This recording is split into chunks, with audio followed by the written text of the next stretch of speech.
RJ, feels a little repetitive to say that, the Kraken are just never going to lose again, but that's certainly where we find ourselves right now as the Kraken make it 7 in a row. This is what, game 11 with a point.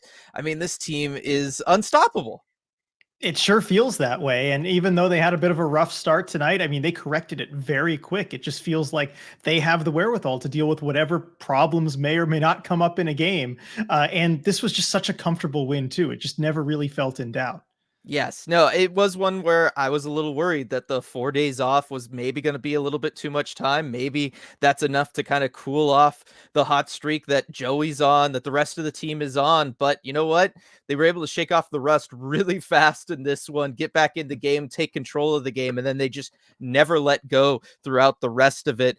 Before we get to the sponsor, before we get to chat, RJ, I want to know, was this more of, say, Jaden Schwartz coming back, the power play being perfect? Was it Joey Daccord making 36 saves? Or was it the fact that the Kraken only won 37.5% of the faceoffs? Well, I'm not going to give you the satisfaction of saying it's the last one, and I don't believe it's the last one. I mean, really, the first two you could make a good argument for either one. I'm going to go with Joey Daccord, though, and I know we've said his name a whole lot over this 7-game win streak, but the Kraken, look, they came out a little bit sloppy.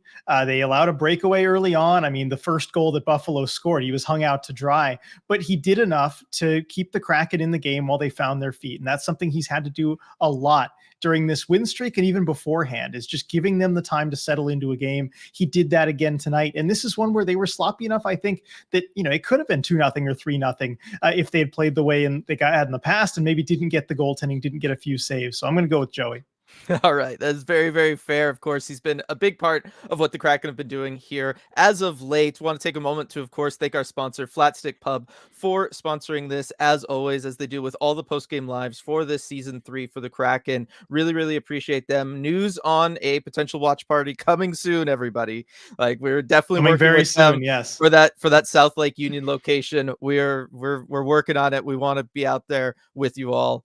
So yeah, just keep your ears out for that. Going to start off with some super chats that we have here. First one from Jaden Schwartz. At the point when he was injured, he was the Kraken MVP, and he just picks up where he left off. I already said it, RJ. Schwartz is back. Power play at 100%. Just goes hand in hand. Yeah, I mean, he's such a predictable player. You know exactly what he brings. The only thing that's not predictable about him is his health, I suppose. But other than that, when he's in the lineup, he's going to go to the net. He's going to make plays like that, and he's going to produce. Feel great from being able to get back in the lineup, have a healthy game, and tip that home, too, on a double deflection. That's not easy. That has to be in the right spot, having your stick ready. I was just going to say, this is something that we did, growing up. I would just take shots from far away. You'd practice tipping the puck. Have you ever tipped a already tipped shot? A couple times in beer league, I have managed to do it at that and point. It's 100% luck, right? Yeah. I mean, in my case, I can't speak for a player as skilled as Jaden Schwartz. That could actually be skill. In my case, if I'm going to do it, it's luck. Yeah, but he played fantastic, looked totally healthy, just back to doing what he was doing. And as Sean pointed out, I mean, he was playing great. He was definitely one of the MVPs that the Kraken had. So love having him back. Schultz here with the super chat. 7 in a row, depth on full display with time on ice. This was a question we had. We talked about it on the deep dive yesterday, RJ. If you're going to have 4 lines that are essentially 4 second lines on most teams, how is Hackstall going to do it? I brought up, are they just all going to get 15 minutes? Sure enough, RJ, as I'm looking at the final time on ice numbers for everybody, it's all in that 14 to 16 range, basically across the board. Yeah, Jaden Schwartz had the second most ice time among Kraken forwards with 16-16. That's nothing for your second most played forward. I mean, so it was just really even across the board. I'm looking at kind of the 5-on-5 ice time distribution. You've got the Beniers line with 12 minutes, the Wenberg line with almost 11, the Gord line with 10, and then, the fourth line with 8 minutes. That's so even. No other team in the NHL plays like that. Dave Hackstall does a wonderful job of spreading the wealth around. And you know what? The lines reward him when they have nights like this and they get 5 goals. Chip with the super chat was a fairly plain win, but we had them breaking sticks and fans booing their own team. We really stuck it to them in the second. Definitely refreshing. Yeah, I mean, what fans were there? I mean, geez, lower bowl pretty empty in this one there in Buffalo. I don't know if weather played a role in that or not. It can in Buffalo. But yeah, I mean, this was one where the Kraken, they just, like I said earlier, RJ, once they figured out their game, they took control of it and they didn't really relent at all. Maybe a little bit at the very end, Joey had to get busy again, but for the most part, this was just the Kraken dictating pace, dictating the play. Yep. I was looking for a word, it's not there. They were dictating the play. They were doing everything that they want to do, right? They were generating those high quality chances that they like to get. They were keeping Buffalo to the outside, and really they took away Buffalo's D, which is a large part of how Buffalo can score from the perimeter. Like, this was one of the teams that I was maybe a little worried with this whole, oh, keep them to the perimeter, let their defensemen maybe try to take shots. You got Rasmus Dahlin leading the league in goals from a defenseman in this one, but they found a way to even take out the defenseman for the Sabres. Yeah, and you could see he was getting frustrated by it too, whether he was being stifled in the offensive zone or in the defensive zone too. He had a couple rough plays and that went back the other way and resulted in some goals. You saw after the Matty Beniers goal, him smashing his stick over the top of the net. And I love the little kind of almost giggle that Matty Beniers gave after, like, after he notices what Dahlin did. That was fantastic. And yeah, I mean, Sabres fans booing their team. I don't blame them though, because this Sabres team, the way they were playing tonight at least, reminded me a lot of the way the Kraken were playing early in the season when they were not playing well. Whether it's those goals against being kind of unforced errors, like leaving Wenberg with all that time and space, whether it's, the ability to score, but then the response goal coming back on you, lots of things, or just sometimes not being able to get a save. They reminded me of the early season Kraken, and it seems like they kind of need that reset and that focus on more defensive hockey because they just don't have it right now. Yes, this game looked like a team that has a plan against a team that doesn't have a plan, that's just hoping their star players go out and make plays like Jeff Skinner did for the first goal to kick things off. But for the most part, Buffalo just looked lost. Like, they weren't on the same page with each other. It was very much just, if you can make a play, try to make a play. Otherwise, and it just doesn't work in the NHL. We've seen that from the Kraken in years past. Just does not work. Becca with the super chat here. Maddie giggling at Dahlin's tantrum. The Schwartz is with us. Every line is buzzing and the streaks keep streaking. I mean, you talked about the Maddie giggling. That's going to be one for the highlight reel for the rest of the season for sure. Nobody's going to forget that one soon. That's for sure. Schwartz being back. We talked about that. We talked about all the lines. I mean, just the fact, RJ, that the Kraken are continuing to roll, continuing to pile up wins. It's exactly what this team needed after the hole they dug themselves. It's going to be tough. They're going to kind of need to keep doing this the rest of the way too. Yeah, I mean, they're just kind of pulling even with some of these wildcard teams. It's crazy how much is going on around them. They can't really gain a ton of ground, but you know what? You get two more important points here, and I think, it gets up to 43 points. If Nashville loses, I think they're going to be very close to being in a wild card spot by points percentage, which is kind of the more important stat. Yes, definitely. No, they're definitely climbing the standings, and the streak is doing a lot of heavy lifting there. Elizabeth here with the super chat. I wonder what this one will be like with that number there. So happy to have Schwartz back. Is he the difference maker on the power play? I miss Yams and hope we get him back in rotation. I guess it's a good problem to have. I mean, we talked about this, like I said, on the deep dive, RJ. There are just too many forwards on this team. You just can't get them all in the lineup. Yeah, it's been this way for the better part of 2 seasons now. And like Elizabeth said, it is a good problem to have. And I'm sure Yamamoto will rotate in at some point. They're not going to scratch him forever. But Jaden Schwartz, I mean, you see what he's able to do. And yeah, I mean, certainly when he left, he was the key to the power play. And it took the power play several games to figure things out after his departure. They're just a different looking unit with him in there versus with him out. Yeah, and you look at the power play goal that they score. It's a great goal by Vince Dunn, who was injured, went down the tunnel, came back out. That's his first shift on the ice, gets this goal. That was awesome. First off, love the player movement from Vince Dunn on that one to go ahead, drop low, take advantage of the fact that he's kind of traded spots with Ellie Tolvanen. Tolvanen's playing the point. And then he got creative. He moved around, but you know what? That pocket exists there, and I wonder if Jaden Schwartz's presence maybe is part of the reason that pocket exists a little bit lower down that Vince Dunn can step into.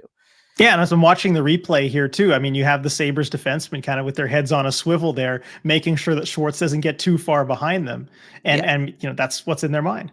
Exactly. And also, I love that they left Maddie and had Maddie play low also on that power play unit, because it's the combination of the two of them that the defensemen have to keep track of, because now you've got two guys who could potentially be backdoor options. You've got two guys who could be screening your goalie, two guys who could be there for tips or rebounds. That's a lot for a PK unit to have to contend with and deal with. And if it's going to mean that Vince Dunn, Tolvanen, Burakovsky, who made a great play on the pass to find Vince Dunn there, if it means they're going to have more time and space to work with up top and kind of move around a little bit more, this could be a very interesting look for a power play. Not a traditional 1-3-1. I'm kind of happy about that, RJ, not going to lie. I am too. I mean, you know, I don't always like the 1-3-1.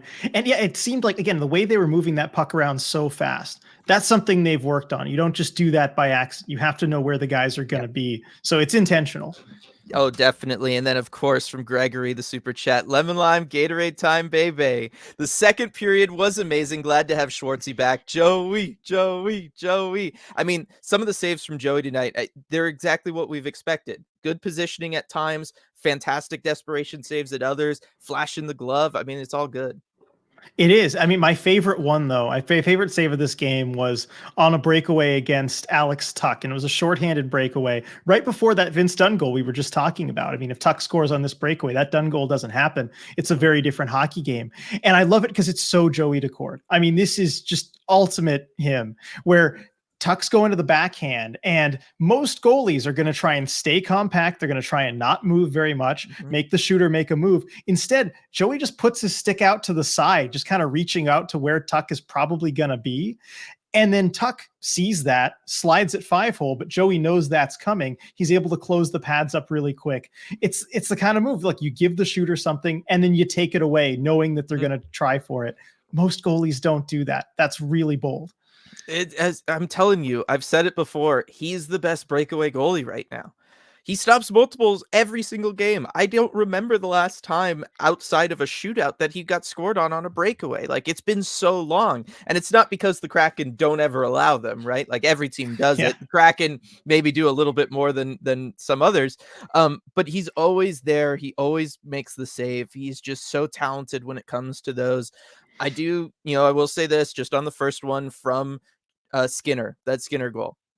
I thought that one might be an example of maybe some advanced scouting, right? Maybe watching some tape on the goaltender. Joey's done a fantastic job of being, a great desperation save, moving laterally type goaltender. He made the big one against Eichel in the Winter Classic. He made one in the game against the Senators. He goes and he would have made that play had Skinner not held up. And I do think that was something where I've talked about this before, right? Once Joey goes down or he makes one of those big movements, it's hard for him to kind of reset in that situation. And I wonder if Jeff Skinner saw that and then knew, okay, if I just hang on for a sec. Now, part of it is Joey had no help defensively, so Skinner could have waited an eternity there and just picked him apart no matter what. But yeah, that was an interesting play. And then Chip here, 5-0 against Buffalo, by the way. The super chat there. Thank you, Chip, for that. Undefeated, RJ. Never lose against Buffalo, ever. It does feel automatic against them, doesn't it, Dylan? It does. I'll take it too. All right, so I've got about 80 things in chat here already, so we'll try to burn through these pretty quick here. Start off with James who kicked us off. East Coast games are good for my Central Time Zone soul. Yes, every time we get these East Coast swings, lots of love from the East Coast fans, RJ, Central Time Zone fans, everybody, really, right? Yeah, and it's nice having a little change of pace too. I mean, we'll finish with this in like an hour, and we'll have a little bit of night left too. Yep, and the Mark has 4 days of rest, and the Kraken didn't blow it. Ryan, great game. Joey looks invincible right now. That he does. Zoe, Sabres fans didn't seem pleased with their team's performance. My gosh. I mean, that's a lot more than we're used to hearing, right? Like, that's a lot. That's like Ottawa levels from earlier this season, kind of booing. Yeah, the broadcast really picked that up. It was very clear. Yes, definitely. Brian, not going to lie, playing Buffalo is my happy place. If only we could do it 82 games a season, RJ. If only.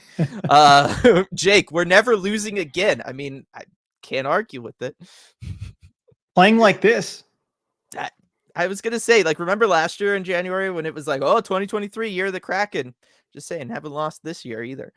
Marquez, new year, new Yanni. Yes, I mean, Yanni continuing the streak too, right? Of all the streaks that we've talked about, we haven't talked about Yanni Gourde, RJ. Scoring every goal in every game that he can play this year. Yeah, 3 goals in 3 games in 2024. You said it at the Winter Classic to me right after he scored the first one. It's continuing to ring true. New year, new Yanni. But I love it because it's the same old Yanni too. All 3 of those goals he scored have been from within 5 feet of the net, right by the goal crease. He knows the areas to go to create goals, and he's finally getting rewarded. Oh, and I love to see it. And you got to know he's feeling it too. Habak, I love winning. Winning is fun. Winning makes the air smell better. And I agree with that. I think the Kraken would say so. Well, we should ask when they come back to town, RJ. You should ask them about that. What, like in the locker room after practice, Yeah. insinuating maybe the air needs to smell better? No, just yeah, exactly. Just be like when you walk into a visitor's locker room, which are terrible. Let me tell you, as I get those games, they're awful. But I do wonder if they smell better after wins. I would ask them that. Byron, the power of playing Buffalo over the power of the 4-day break. That's right. I mean, the Kraken are kind of breaking their own curses right now. They're so powerful. I guess with both of those, something had to give, right? Yeah, one of them was going to come out on top. I'm very happy with the power of playing Buffalo, resulting in a win, coming out on top. Love that. Love the dance emojis from Absurdly Sane, of course. B, breakaway against the Kraken. No need to worry. We have Joey Daccord. I mean, we talked about it. He's just automatic in those. Christian, I was getting concerned every time the broadcast kept mentioning the Sabres have never won against the Kraken. Nice to have a good start to the road trip. That's true. This is a long road trip, RJ. They pick up the win. I got to think that helps them. I'm not saying that professional athletes would ever have doubts or have little things creep into their mind, but I do wonder if they were kind of like all of us, where they saw that 4-day gap and then they saw the long road trip to the East Coast. And I do wonder, like, if that kind of weighed on them at all. And if it did, I got to imagine that's all erased now. Yeah, and if this game goes poorly, I mean, then it's certainly easy for those doubts to start to creep in your mind and be like, okay, are we off of our rhythm? Is this going to end up bad? But, they picked up where they left off after, a few minutes of maybe not the best start. But that might be even better to know that you can maybe falter for a bit and then just find your game back. It's easy. It's like riding a bike. You just figure it out. You just have to settle in. I mean, that's got to be huge for their confidence. I was just going to say, it was a sloppy start to the game. You give up an early goal that didn't look good, right? I got to imagine to be able to then make the game close. Buffalo was keeping the game close, but then to be able to pull away from them later on was a big deal. I got to think for all the guys. Light with the super chat here. Everyone keeps giving Joey all this credit and praise, and not our skaters who allow 5 million shots per game to pad his stats. Shaking my head. This is something we've talked about. It is a product of the new system the Kraken are running, is that they are willing to give up a lot of shots from a little bit further out. Although in this game, RJ, a lot of those were in close on Joey, and he just had to, stay strong with his pads down low. But it is one of those things, like, from a stats perspective, if you wanted to be, and I'm not calling you cynical, Light, of all people, definitely, I never would. But if you were to look at, Joey's, meteoric rise to the top of the goaltending charts here, RJ, you would say, well, I mean, if he's going to face 40 shots every game, then yeah, he's going to make lots of saves and his save percentage is going to look pretty good. Yeah, he has been facing a lot of shots. I mean, this one came a little different than most of these other games where it's a lot of low quality shots early. He can get a feel for the puck. He can settle in. This one, he had the barrage early on and he did well enough to keep the Kraken in the game. But you have the score effects coming at the end of the game, right? Where you keep him to the outside. They're just shooting pucks, trying to be opportunistic. And Joey's able to build up a lot of saves. How many did he finally end up with? I know it was 30 something. It was 36 last I checked. So unless they tweak something a little bit afterwards, yeah, it's still 38 shots for Buffalo. So 36. Pretty good. That's pretty good. Light with the second super chat here. Also, the Kraken have a goal differential of plus 13 all time against the Sabres.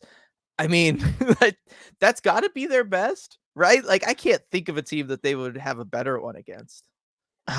Maybe San Jose.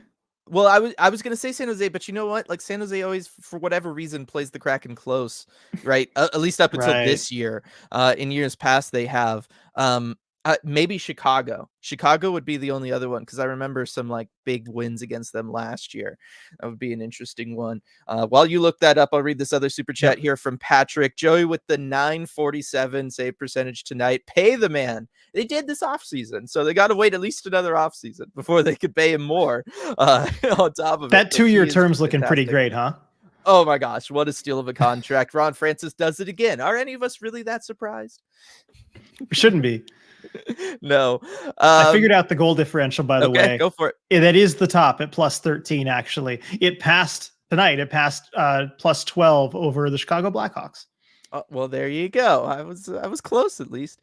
Tammy, Buffalo must just hate us. I got to imagine they do, right? We just constantly kind of stomp on their team like this. I would hate us. Yeah, I think so. I mean, I remember it the other way growing up a Sharks fan. For whatever reason, it just felt like they could not beat the Buffalo Sabres. The Sabres just beat them every single time. And it was this random East Coast team that just they could Yes. not beat. Now Buffalo's feeling the other side of that. Yeah, yeah. It's fine for them. I was gonna say, actually, right now, I think Buffalo fans might dislike their own team a little bit more than anybody else at the moment, based on what they were saying at the Yeah. game. We'll say. DJ Singleton with the super chat. Darlene has nightmares of Maddie and the Kraken laughing at him. I mean, I don't even know. Like, what do you say to him? You probably don't say anything to him after this game, right? But if you're Darlene, you got to be like losing it because you're playing fantastic. You're the only defenseman going to the All-Star game from the entire Eastern Conference, and you're just kind of stuck in this situation. Yeah, and it seems like this is not the first time. I just happened to search on Twitter like Darlene stick and look at videos because it seems like he smashes his stick a lot. This is something I seem to remember him doing. And there are videos from a few different times earlier this season where there's been a defensive breakdown. He's the one guy back. It results in a goal and he smashes his stick over the top of the net, just like he did tonight. So I'm sure this has been a building thing for him. Definitely. Patrick pointing out 9-0-1 in the last 10. That's going to look really good to anybody who looks at the standings page on NHL.com, RJ. Jessica with the Schwartzy bobblehead night delayed. That's true. Got that performance in. Huh. I guess so. Everybody update the chart. Like, I don't know how you're going to update the chart, but update the chart for that. Maybe just put an asterisk, I guess. I don't know. I got to look and see if Maddie scored in his first game back after missing the injury and missing his bobblehead night. Oh, there we go. Michael with the Vezina chant as well for Joey Daccord. I'm telling you, I said it at the Winter Classic, RJ. If he keeps this up, yeah. Yeah, certainly. I mean, if he can keep it up for the rest of the season, I'm trying to quickly look at the evolving hockey numbers to see where he's at as far as like goals saved above expected, because the money puck numbers are kind of weird. I don't really like those. But let's see. I mean, I know he was 16th last I checked. Like he is climbing that list. Oh yeah, I mean, how could he not? I mean, his numbers in every way possible are going up. I wonder about the quality start tonight, though. For him, as I'll pull up Money Puck, and we'll both just look down at our computers instead of doing our That's job entertaining for everybody, right? and talking to everybody, right? Yeah, yes. All right, So Joey up to quality start for 12th him. before tonight. So All right. Here we go. Habak, free cardio for Joey towards the end. Let's not overwork him for no reason. Again, they're padding the stats for the Vezina case. It's not for no reason. They know what they're doing. Well, I mean, I tweeted this with about 3 minutes to go because the Sabres got a breakaway, right? They were able to split the defense between Alexiak and Dunn, and they kind of just I forget who it was, but kind of just let him through. And I said, they're just giving the Sabres breakaways for Joey to stop for fun at this point, right? Because they know he's going to stop him. Well, they had controlled the play so much at that point. You want to make sure you keep Joey fresh for the next game. That's right. Yep. Yeah, it's all a big plan. Lindsay, ECH dance party. Buffalo still have never beaten the Kraken in franchise history. Let's go. It was all written in all caps. Sorry, I didn't scream the whole thing, Lindsay. I owe you. Cody and Tammy reminding everybody to like the stream. Thank you very much for that. And then we got super chat here from Jeremiah, the sports beard. Love the smiles after a win. Hope you are well. Hope you are well as well, Jeremiah. I hope you had a fantastic new year and the holiday season and everything. Hope you enjoyed that Winter Classic the Kraken had. Just throw that out there as well. Thank you very much for the super chat. CJ, losing faceoffs plus Joey being Joey equals W. There we go. Let's go. It's the formula. I told you. As much as I hate to admit it. It is. Circling Seattle sports. Maybe it's time for some Buffalo wings to celebrate. Well, now I know what I'm doing after this because I'm not going to be able to get that out of my head. Thanks. You got him, Chuck. You absolutely got me. Come on, man. Let's see. Daniel, how close are we to even goal differential? Let me go back to the standings page and see if it's updated now because it hadn't as of a couple minutes ago. It still hasn't updated for this new game. We were -9. Quick math, though. -9 going into this one, though. So we're at -6 now. So we are getting close to the neutral goal differential. That's good to see. Impressive given how big a hole they dug too, because I think the Kraken were second to last in the league at one point, ahead of only San Jose. Like that's a long way to dig your way out of. Yes, no, it was very bad for a while there. Zoe, I was really worried about Dunn after the shot block, but seems like he's fine. Is that something to be concerned about moving forward? Only if it is a more significant injury. Like you and I have both seen guys have injuries, not even always go down the tunnel, and then the next day it's like, oh, they broke something, right? But they finished the game, the adrenaline was going, it got him through. Gotta think though, because it happened in the first period, he played the rest of the way.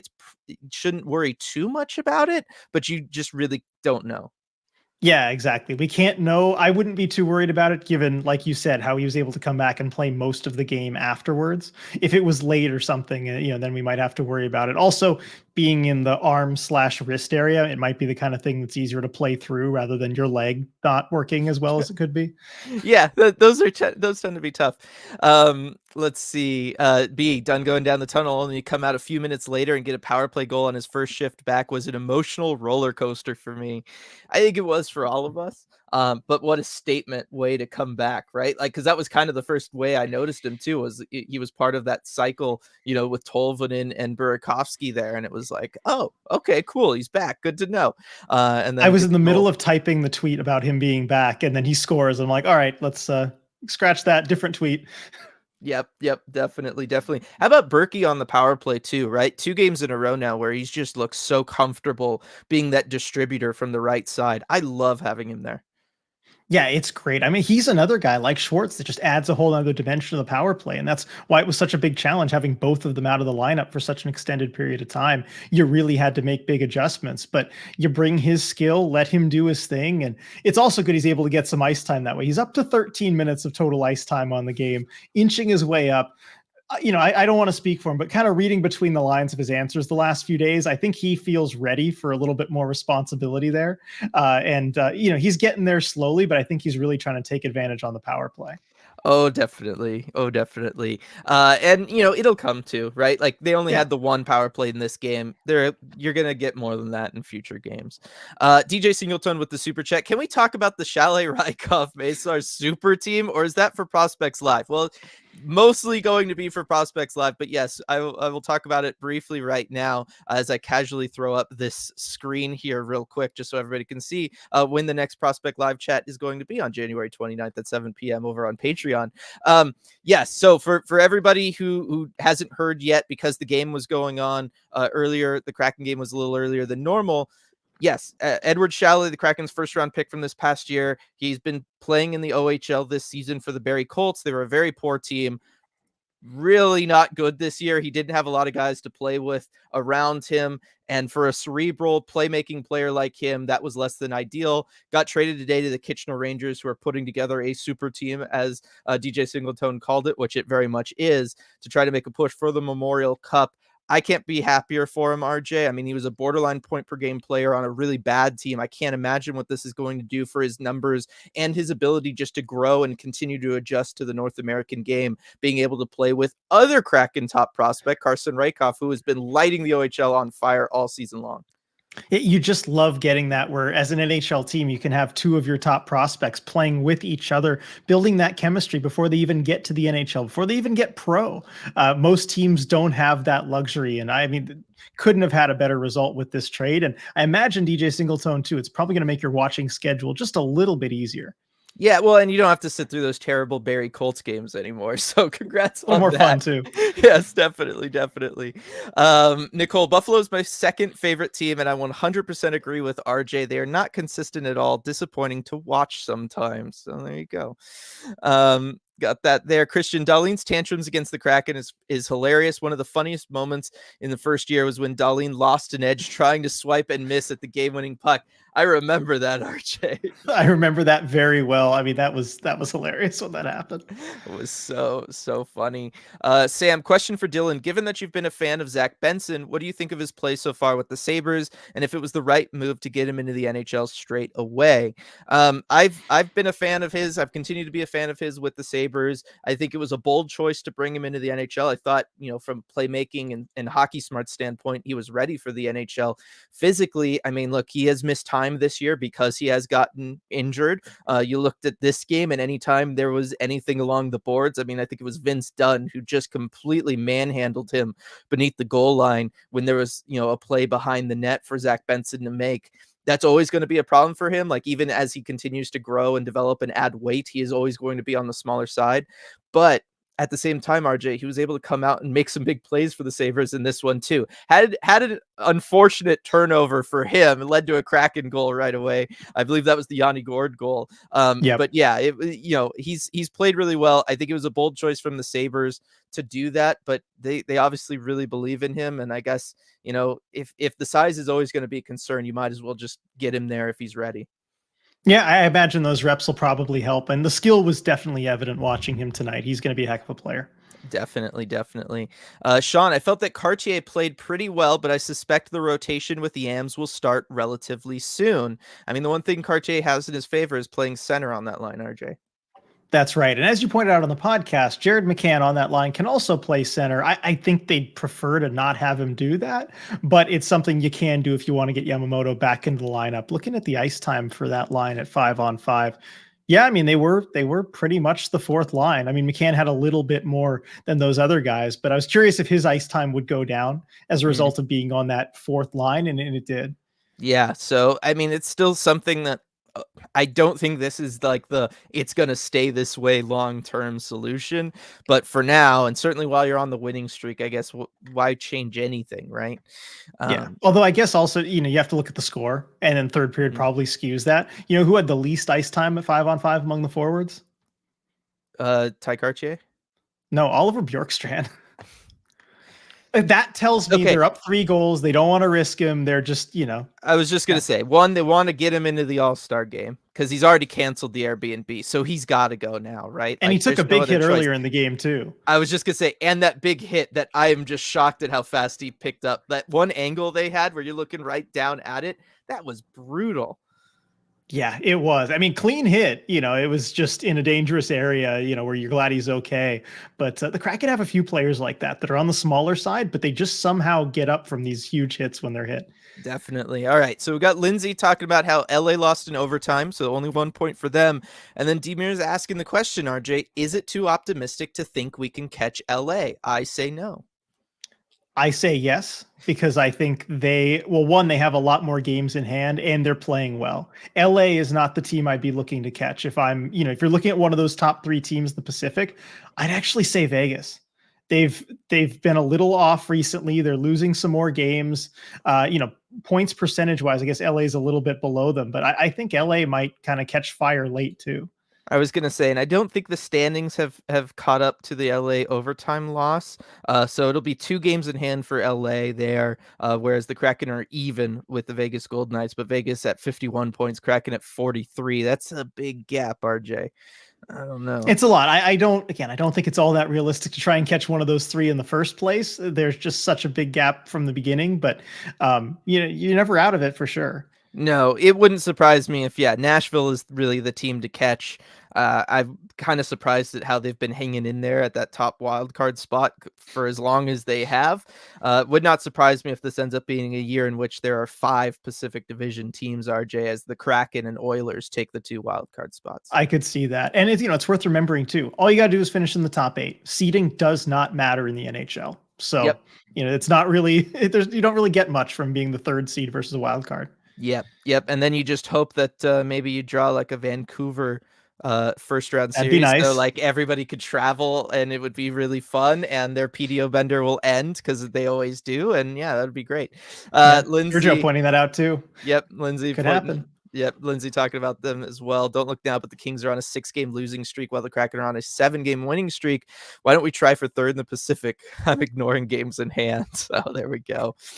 All right, it's gonna jump down a little bit here in chat just to try to catch up a little bit for everybody else. Let's see. Yeah, not so much shooting from distance for Yanni. See whatever that breakaway pass thing was. Yeah, that was something shorthanded to make a pass there, RJ.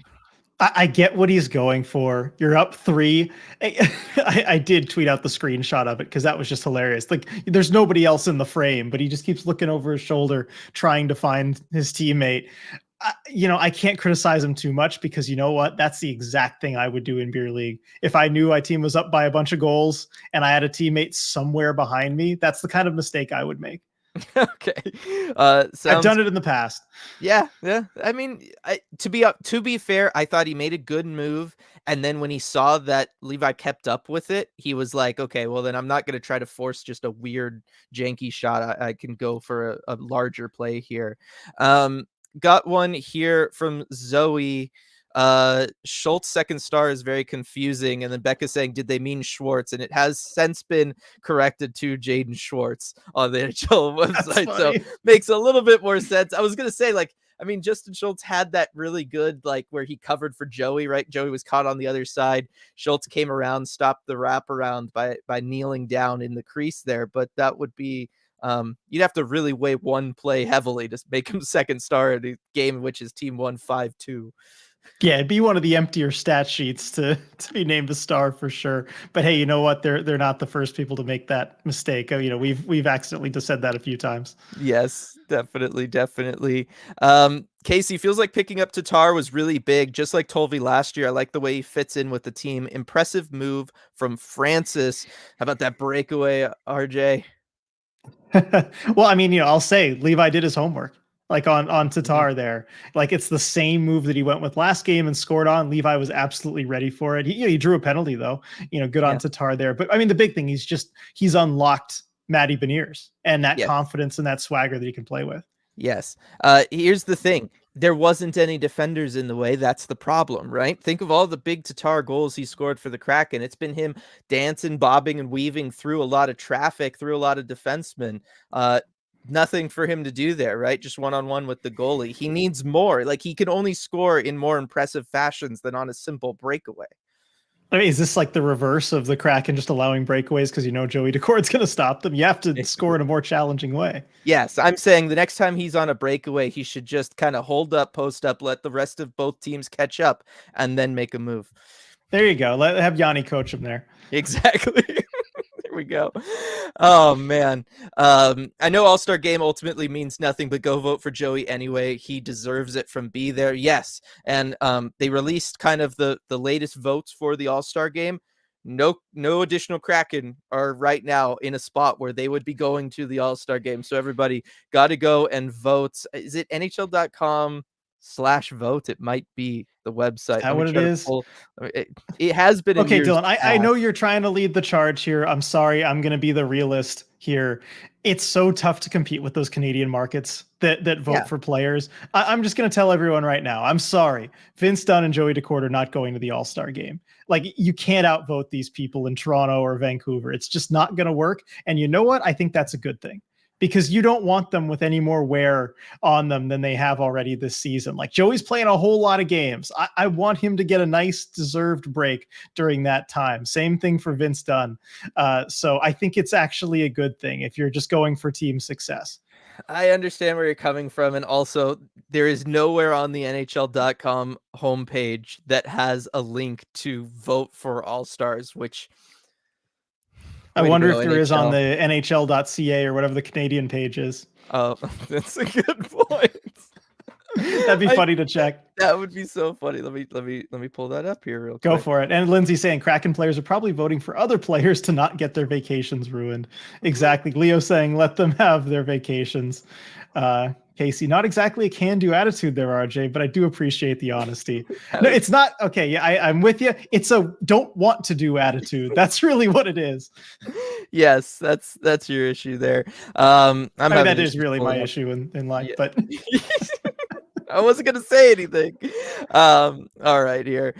Let's see. Looks like we might having some luck with the standings based on the other games tonight. Yes, I mean, look, we knew some of those other teams were gonna uh, fall off at some point too, so that's been Mhm. good to see as well. Lindsay, for context, Sharks are now minus 90 in goal differential. RJ, have Oof. they even played 40 games? I don't think so. I don't know. That is very bad. No, they got 41 games. Look at that. Yep. Yep.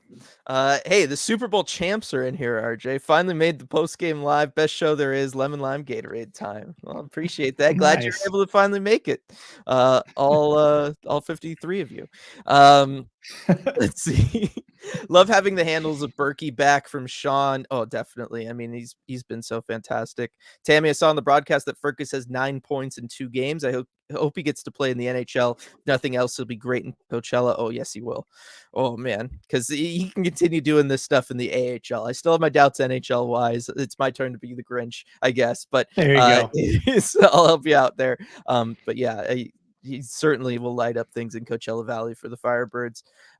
Becca, knowing how long it's been since Karts was a center, I'm impressed with his play. He has been playing really well in that fourth line role. Yeah, he has. I mean, he's adjusted really well. Like, this is a guy who hasn't played center in pro hockey at all. Last time he played center was in junior, and that's a really tough transition to make at the NHL level. And Hackstall's spoken really highly of him, kind of being given that task, having the will to do it. And look, that's probably the reason he's in the lineup right now. He knows how important that is to his position. Oh, definitely, definitely. Lindsay, with so many forwards, do you think Belmar cracks the lineup? Notice that him getting injured and being out coincided with our win streak starting.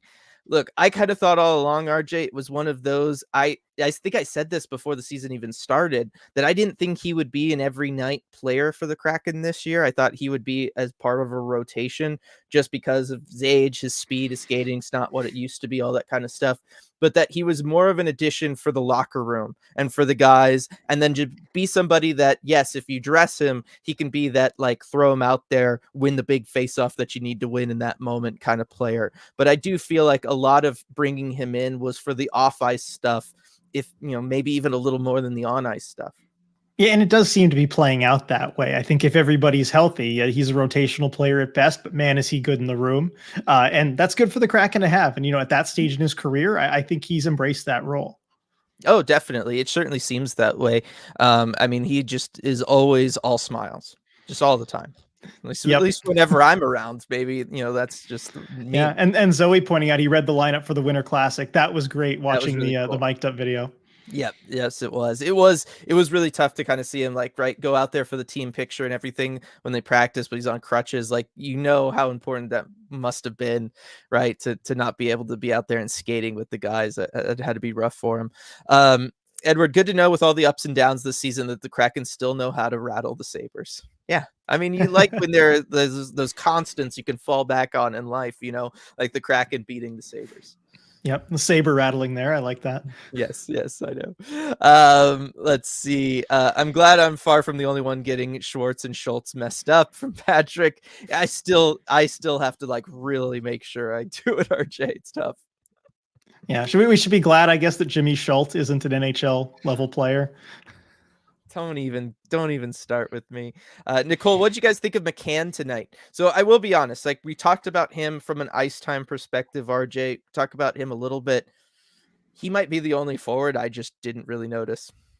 Yeah, I'm with you. I was about to say I didn't really notice him that much, except for I think he was the player that Yanni was passing to on that kind of shorthanded 2-on-1 type of thing, and maybe wanting to get him a goal. As I'm sorry, I don't remember who just pointed that out in chat earlier, but I think that was the only time I really noticed him. And look, that can happen when you're sent down to what is really the fourth line. But the Kraken are so deep, it doesn't really matter. And if they really needed to stack the lines and put him somewhere, they could. This game wasn't really necessary. No, I was going to say, look, if your leading goal scorer kind of doesn't show up and you still win a game 5-2, that's great. And also, their win streak is basically exactly as long as his goalless streak. And I'm not saying that those two things are truly linked and whatever, but it is one of those things of the rest of the team is pretty good too. Right? They've been able to get by while he's on, the longest goalless streak of the season so far for him. So now all of this, Habak saying McCann hat trick coming. It would not surprise me if he just went out there and he scored 5 in a game, RJ. Yeah, I mean, he's certainly due to go off, but that's the whole point of having a team with this kind of depth is you can have your leading scorer maybe go cold for 6 or 7 games, and the guys are right there to pick up the slack, especially if you're playing this way where you're not really giving up more than 2 goals in any game. You don't need a lot of that scoring in the first place. That is true. Lindsay, the Kraken players are probably voting for other players so that their vacations don't get ruined. It wouldn't surprise me. Do you think they do that? That's funny to start the campaign for the other players Yeah, on other teams. exactly. And Leo let them have their Cabo vacations. Yeah, exactly. It's fine. Let's see, Sam. Here's a curious question: with Beniers getting concussed last year and with Bedard getting a broken jaw this year, will teams try to protect younger All Stars from getting injured before the game? I mean, that is an interesting question. I don't know that any team is ever truly in a position standing wise where they can afford to really do that. Because I would Yeah, I assume that don't means think sitting so. them. Exactly. And then, you're gonna sit a player like Bedard or Matty Beniers for the Kraken last season. I mean, really, you just don't want them getting hurt because you want them in the lineup playing games for you. Just an unfortunate coincidence. It happens to be before All-Star games. Yes, definitely. Let's see here. I'm gonna kind of scroll down towards the bottom here. But Belly shared a little bit of his son skating on the Winter Classic ice and said, "At least one Belmar is out there with some lol emojis. Got to respect his attitude all the way." From Rebecca there. Yes, I remember seeing that. He was out there and he was playing with Brian Dumoulin's son. The two of them were out Mhm. there playing together. They had the sticks. They were like the first two out there for the family skate too. They could not wait. It was really fun to see that. Yeah. Let's see. Anthony, genuinely don't mean this as a goalie controversy question, but appreciate that. If Joey were to keep this up, could we afford to extend him beyond next season at a fair contract, or would Gruby's deal be too much? Armchair GM RJ, you have the floor.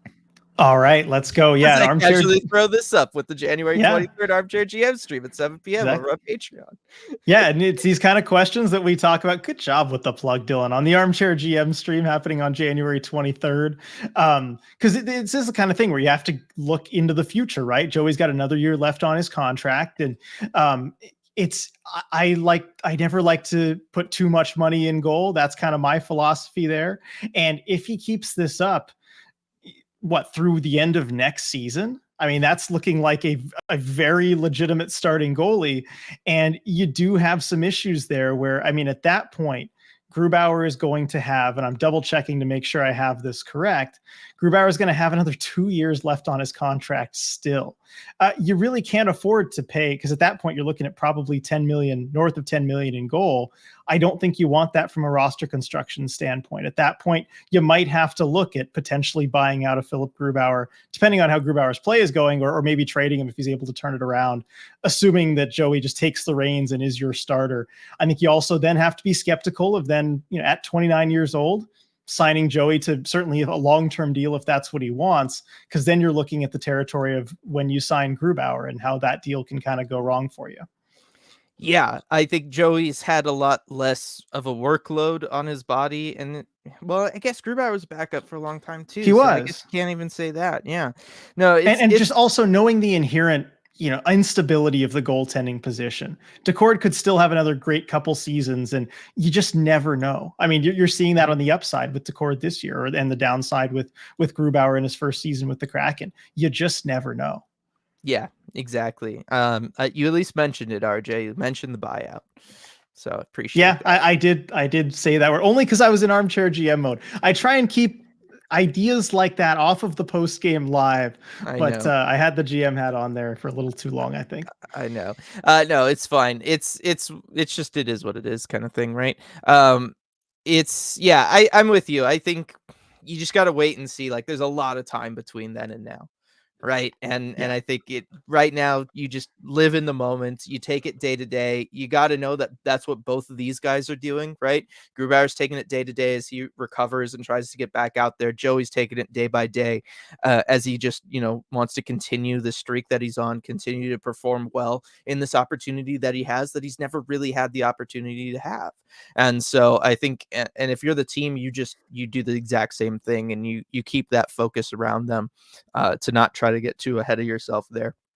That being said, look, could you keep both of them? Yeah, I mean but that's where, you would eat into whatever the cap goes up, essentially, right? Like any space there that generates would then be going just into in net. And, you have to ask the question of, is that what you really want? So it's an interesting question. Light with another super chat here. Also, I don't know if it was mentioned yet. Tolvi has 26 points this season. He had 27 with us last season. Hope we extend him. That is one that we haven't talked too much about, RJ. And again, not to just dump everything from your potential armchair GM streams into this post game live, but Tolvanen and Maddie both need to be extended this offseason. Yeah, they do. And everyone's focusing on Matty Beniers, as they should. Look, that's the big extension to get done. But I mean, Tolvanen, as you've just pointed out, Light, is playing really well. He's producing points. That's the big thing that's going to help that contract number go higher. And you know, people in chat, you know, got Sean, Jeffrey all saying that Tolvi's really important. He's a core piece. And I think, you know, the Kraken have to kind of view him that way as someone they want to bring back. It's tough because he's got arbitration rights. Like, what does that contract look like? Because he's part of this super productive line, but like Gordon Bjorkstrand are a part of that. But I think given his age and the production he's been able to have, you have to prioritize that re-signing as well. Yeah, and I'm with B. It's going to be interesting what that contract's going to look like, right? I mean, do you think that's bridge deal territory? Again, I don't want you to like spoil a bunch of stream stuff, but do you think a bridge deal is more likely, or do you think they're able to work out something long term? If you know you're doing long term with Maddie, does that, if you're the general manager, make you lean one way or the other with Tolvanen, or is it just totally independent? I think we probably see something in bridge deal territory just because you kind of only go long term with those top guys, I think, you know, and Tolvanen. It's like I said, if you're looking at long term for Matty Beniers, Tolvanen is probably a bridge deal, I'm guessing. And I don't mind spoiling little bits from the armchair GM chat if you know, we can drum up some interest. I've seen we actually had a couple people already signing up for free trials during this stream. I can see the emails pop up, so thank you for those who have decided to give it a try. Yes, definitely. Really, really do appreciate that, everybody. Let's see. So got a couple of things here related to the big trade from yesterday, but I'm going to start with Striatic's question here just to break up some of the GM stuff and keep it focused on the game that did happen tonight because this is post-game live. Have we done favorite goal of the night yet? No, we have not, Striatic. And so, RJ, what was your favorite goal of this evening? Because we've got 5 to choose from, and all of them were kind of a lot of fun in their own way. They were. I mean, this is actually kind of tough to decide. I still have to go with the power play goal for Vince Dunn, the passing, the puck movement, the player movement. That's exactly what a power play should look like. I just, that's the one that keeps coming back to me. I can't forget it. It just keeps replaying in my head. Yeah, so you've got that great goal, especially with the added benefit of the fact that Vince Dunn had been injured. He had been gone from the game, comes back out there, gets that going. Rebecca very much agreeing with you there in chat. You've got the double tip goal for Jaden Schwartz in his first game back. Like, that one's a lot of fun. My question is, does the little teehee thing from Maddie after his goal and Darlene breaks the stick count, right? Does the play end when the puck crosses the goal line, or does it follow through like until the camera cuts away? Because if it follows through, I got to go with Maddie because that was an instant, you know, highlight reel moment that we're going to remember. That's going to be something that we're going to be throwing up on tweets throughout Kraken Nation for a very, very long time, right? And so I would go with that one. But if you're saying that it's just the play itself and then afterwards is just whatever, Jaden Schwartz, first game back, picking up a second tip, right? Keeping Tanev off the board. Gotta love that. That was the first thing I thought of, was like, bummer for Brandon Tanev. He's been working really hard. He could have used one there. And of course, Jaden Schwartz, first game back, got to add a second tip on top of his to make sure he gets the goal. I'd like to hear the conversation on the bench after that one too. I'm sure Turbo would say a little something there, you know, just joking with his teammate. But you know, those, you can't go wrong with the 5 goals scored tonight. No, I mean, you've got Yanni doing Yanni stuff. The Dunn one we talked about. Wenberg picking up another one this year. I mean, he's up to 6 goals, RJ. Like, he's tied with Matty Beniers. It's crazy.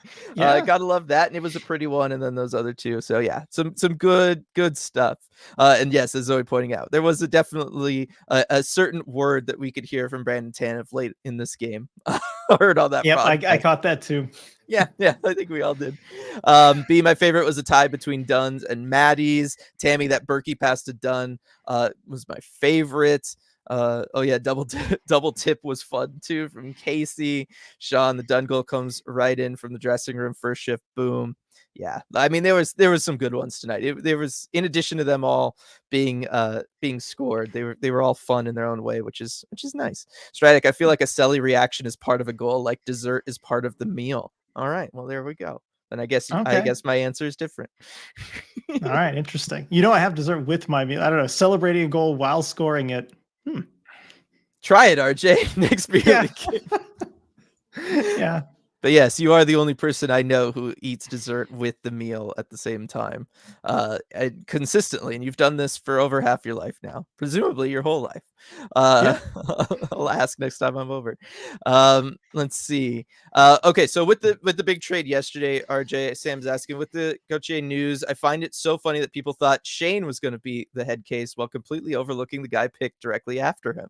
I mean, I still don't know that his total head case moment so much as it's just the new generation of players, right? Kind of incorporating what we see from other sports.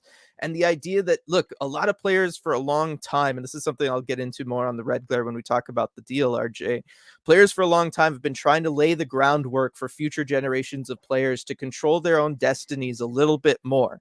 And we're finally reached the point where we're at a generation of players that before they've even stepped foot on NHL ice are trying to control their destinies a little bit more and catch up to some of the other sports there. And I think that's what we saw here. Yeah, I think you're right. It's interesting too, though, the kind of the reversal there as well, where at the draft you reportedly wanted to play for the Flyers. Again, we'll get into it on Red Glare, but I know Yeah. how important it is too, just getting the chance to maybe burn a year off in ELC and play some NHL games is, and I think that may have factored in as well. Definitely. And then Chris saying, would have loved to see the Kraken trade for him, and Stratic saying, but what if it took Shane Wright? I don't think it would have taken Shane Wright. I think it would have taken Riker Evans, right? Riker Evans, Jamie Drysdale, basically the same guy. So I think that's what you would be looking at as a package from the Kraken. I don't know. I would take Drysdale over Riker Evans, a little more proven, a little bit higher upside. I don't think there's a package the Kraken could have put together that would have made sense that didn't No, involve I Shane Wright. And agree. of course, that's a Agreed. non-starter. But apparently there were a lot of teams interested. What was it, like 18 teams Well, or yeah, why something wouldn't they reportedly? be? Exactly, because it's Cutter Gauthier. But I just don't see how the Kraken win that bidding war without involving Shane Wright, which of course I would not do. No, and unlike with the Ducks, who are trading defensemen from a point of strength, the Kraken, we talked about this, yesterday. Their blue line, the depth for prospects doesn't exist. Like it's Riker Evans and then a long drop off to Ty Nelson, and so it really would not have made sense to add more forwards when we're already talking about Shane Wright, Ryan Winterton, Jagger Firkus, Yanni Newman, Carson Reichhoff, Edward Chalet. Like it just goes on and on at forwards for the Kraken, so it just didn't really make sense for them to be involved in all this. Sam saying could have taken either Jagger, Riker, or Chalet. Perhaps it's possible. Like I said, I don't think Wright would have needed to be involved there. Let's see. Players are workers, and I'm pro workers' rights. We also don't really know his side of things at this point from Rebecca, and that's true. And we don't know that we will. Yeah, I mean, given how these situations are in the NHL, it could be 20 to 30 years before we hear his side of the story. Yeah, and Leo saying Lindros. This does have echoes of Lindros, and you're right? That was the first player to really put their foot down and try to control their destiny. Was Eric Lindros. He kind of paved that way, and didn't really catch on with players at the time. It took a little while, but I think we are there at this point. And if you're Philly, you win some, you lose some. Yes, and then Hockey Mom chiming in here. Dylan, RJ eating dessert with meals since about age 10. Thank you, Hockey Mom, Thank you, Mom. for that information. Appreciate that. Really, really do. Do a quick last call here for everybody on comments before we go ahead and sign off for the evening here. Would appreciate that. Bach Philly management and media proven why he didn't want to play there. It's been a lot. We'll say that. Let's see. Casey, I want to say again how much I appreciate you two in the ECH community you provide. It's really special and means a lot to me. Also appreciate all the community peeps. Recently got on the Discord too. Well, welcome to the Discord, Casey. Hope you had fun. I know it was pretty active tonight on the game chat. Love to see that in the Discord, and appreciate all the kind words there. Yeah, appreciate it, Casey. And welcome to the Discord. I mean, there's so much going on in the Discord. I struggle to keep up with it at the same time with games as the Twitter, but just again, love to see everyone. I could usually get a few like really good comments, and whenever I check, there's some great stuff on there. Definitely. Zoe, do you think we see Riker on this road trip? Yes. I Okay. think so. Even though they're playing really well, calling him up just to have him as a spare for a long 6-game road trip, I don't think that's ever the plan. No, I don't either. Like I said, though, I think it might take a rough game from somebody before he kind of gets in there. It's always hard to make lineup changes that aren't like somebody coming back from injury, RJ, while you're in the middle of a win streak and you're dominating, right? Like I understand coaches not wanting to mess with anything in those situations, but yeah, I'm with you. I think at some point we'll see him. Kalen, I love the Kraken fan base can be so rational. It's a relief after hearing about Philly fan behavior. Yeah, I don't see the Kraken fans booing Santa Claus anytime soon, RJ. No, I don't think we'll see that. And I know it might be plans for some batteries to be thrown at Cutter Coach if Twitter's anything to go by. Philly fans have long memories. Oh, trust me, I know as somebody who rooted for the Penguins before all this got going. So there we go. And then yes, we can do a quick Afra sighting here at the end. Yes. There you go. She got a Kraken tag on that she got for Christmas there. Yes, good girl. She's a little sleepy. Went to the vet earlier, got some shots, so took it out of her a little bit. But yeah, good stuff. Thank you everybody for joining us for this one. One more shout out to Flatstick Pub. I know what. Can I add one more thing before we go? Because I managed to pull it up and put it on the banners thing. Because the Kraken just tweeted this out. Well, actually, it was a little while ago, but vibes are good. Love it. Look at that. That might be the best smile I've ever seen from Maddie Beniers. Yeah, look at that. Don't get happier than that, really, do you? Borgen's face makes it. Oh, so that's Will Borgen's show. So good. I bet that's the face Matty Beniers makes when he sings hole in one after hole in one over at Flatstick Pub, RJ. Big smile like ice that. Cold. Just like when he scores a goal. Yeah. Yep. Definitely. So shout out to Flatstick Pub for sponsoring as always. Thank you to everybody for joining us. Thanks to everybody for the super chats. And we will see you all next time.